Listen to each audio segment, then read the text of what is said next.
Ia susulan kes seorang remaja perempuan di Sarawak membunuh diri selepas netizen di Instagram mengundinya untuk mati selasa-lalu. Menurut Menteri Komunikasi dan Multimedia Gobind Singh Dio, kementerian kini sedang mengumpulkan fakta berhubung kes itu melibatkan kerjasama Suruhanjaya Komunikasi dan Multimedia Malaysia MCMC dengan pihak polis. Salam sejahtera. Kali ini saya akan membincangkan isu yang menjadi tumpuan masyarakat pada masa kini, iaitu buli cyber. Definisi buli cyber ini merupakan gangguan yang menggunakan teknologi digital. Buli cyber juga kebiasaannya berlaku di platform WhatsApp dan Telegram serta platform permainan video. Buli cyber ini berbeza dengan buli fizikal. Kerana buli cyber boleh berlaku pada bila-bila masa sahaja dan di mana-mana sahaja, selagi masa mempunyai akses kepada internet. Sebagaimana yang kita tahu, bahawa kemajuan teknologi berkembang pesat setiap hari dan penggunaan media sosial yang semakin meluas menyebabkan kes buli cyber meningkat setiap tahun ke tahun. Menyebab mangsa yang kerap menjadi buli cyber ni ialah remaja. Mereka telah menjadi sasaran komen yang negatif, penyebaran fitnah serta gangguan secara dalam talian. Masalah ini bukan sahaja memberi kesan terhadap emosi, malahan mengganggu prestasi akademik dan keyakinan diri mereka. Oleh yang demikian, isu ini haruslah dipandang serius oleh mana-mana pihak agar kemajuan teknologi tidak disalahguna. Saya akan menerangkan punca-punca buli cyber yang berlaku dalam kalangan masyarakat kini.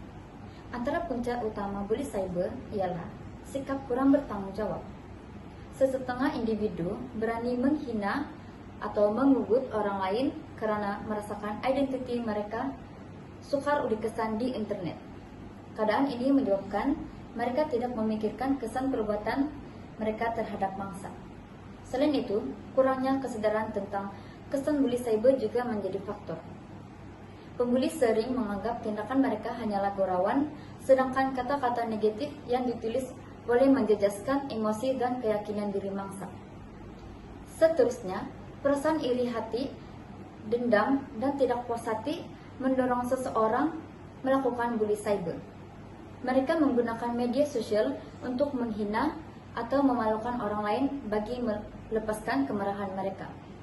Akhir sekali, pengaruh rakan sebaya dan tren media sosial turut menyumbang kepada masalah ini. Ramai pengguna cenderung mengikut komen negatif yang tular tanpa memikirkan kesan buruk yang akan dialami oleh mangsa. Kesimpulannya, buli cyber berlaku akibat sikap tidak bertanggung jawab, kurang kesadaran, masalah emosi, dan pengaruh persekitaran yang disalahgunakan melalui teknologi digital. Saya akan menjelaskan tentang kesan buli cyber terhadap mangsa. Kesan yang paling ketara ialah gangguan emosi dan mental. Mangsa sering mengalami tekanan, kemurungan, kebimbangan, serta rasa rendah diri akibat komen negatif yang diterima menjejaskan prestasi akademik mangsa. Hal ini kerana mangsa akan hilang fokus semasa proses pembelajaran di kelas kerana memikirkan ugutan atau penghinaan yang diterima. Dari aspek sosial, mangsa cenderung mengurungkan diri di dalam bilik kerana malu serta takut untuk berinteraksi dengan individu lain. Kesan yang paling serius ialah mangsa boleh mencederakan diri sendiri atau menamatkan hidup kerana tidak mampu menanggung tekanan dan rasa malu yang dihadapinya. Menurut falsafah pendidikan kebangsaan yang menekankan konsep Jerry, iaitu jasmani, emosi, rohani, dan intelek, buli cyber memberi kesan negatif terhadap perkembangan individu secara menyeluruh. Emosi mangsa terganggu, keyakinan diri merosot, perkembangan intelek terjejas, dan kesejahteraan rohani turut terkesan.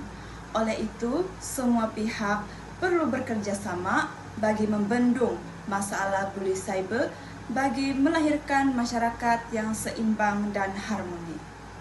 Assalamualaikum dan salam sejahtera. Nama saya Siti Syamimi Sarah. Pada hari ini, saya ingin menyampaikan tentang langkah-langkah mengatasi bully cyber berdasarkan falsafah pendidikan kebangsaan, konsep Jerry dan rukun negara. Bagi mengatasi bully cyber, kita perlu melahirkan individu yang seimbang dari aspek jasmani, emosi, rohani, dan intelek.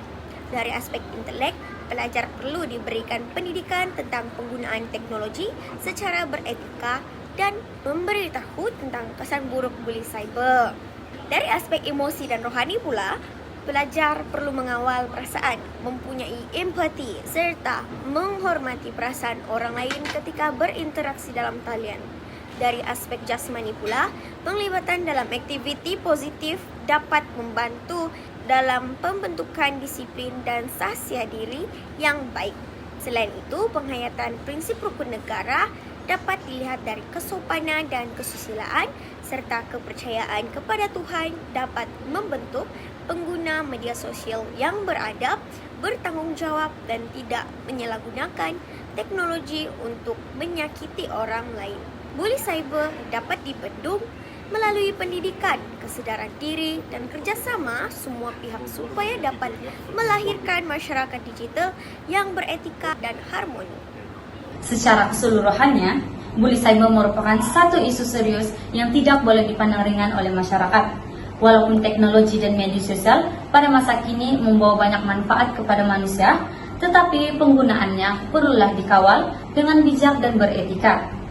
Puncak-puncak bully cyber termasuklah sikap tidak bertanggung jawab, pengaruh rakan sebaya, kurang kesadaran terhadap kesan perbuatan, serta kelemahan dalam pengawasan penggunaan internet. Kesan yang ditimbulkan pula sangat besar, khususnya terhadap kesehatan mental, prestasi akademik, dan hubungan sosial mangsa.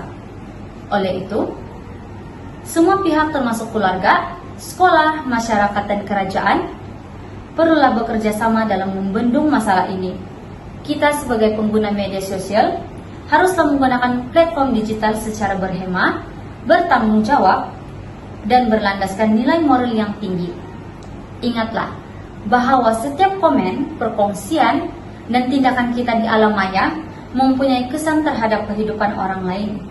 Dengan mengamalkan nilai hormat menghormati, empati, kesopanan, dan tanggung jawab, kita dapat mewujudkan persekitaran digital yang lebih selamat, harmoni, dan positif untuk semua. Sekian dan terima kasih.